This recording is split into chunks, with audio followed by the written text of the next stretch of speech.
AFT மில்லை இயக்கும் புதுச்சேரி இளைஞர்களுக்கு வேலையில்லாதவர்களுக்கும் வேலை வழங்க வேண்டும் உள்ளிட்ட கோரிக்கைகளை முன்வைத்து ஏஎஃப்டி ஒருங்கிணைந்த ஊழியர்கள் கூட்டமைப்பு சார்பில் ஆலோசனை வாயிற்கூட்டம் நடைபெற்றது.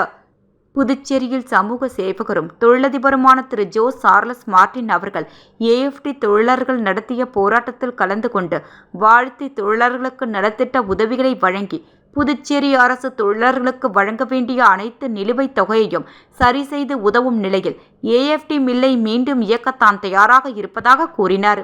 இவரின் இந்த அறிவிப்பு தொழிலாளர்களுக்கு மட்டுமல்லாமல் புதுச்சேரி மக்கள் மற்றும் இளைஞர்களின் பேராதரவை பெற்றுள்ளது.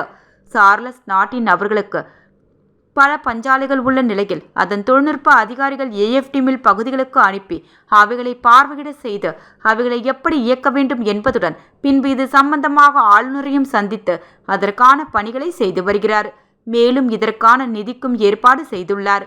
மிக விரைவாக ஏஎஃப்டி மில்லை இயக்கி புதுச்சேரி இளைஞர்களுக்கும் வேலையில்லாதவர்களுக்கும் வேலை வழங்க வேண்டும். மேலும் ஜோ சார்லஸ் மார்டின் அவர்களை மக்கள் பயன்படுத்திக் கொள்ள தயாராக உள்ள நிலையில் மில்லை திறக்க வேண்டும் என்ற இவரின் முயற்சிக்கு புதுச்சேரி அரசும் ஒத்துழைப்பு தர வேண்டும் என்று ஏஎஃப்டி அனைத்து தொழிலாளர்கள் சார்பாக ஆலோசனை கூட்டத்தில் முடிவெடுக்கப்பட்டது.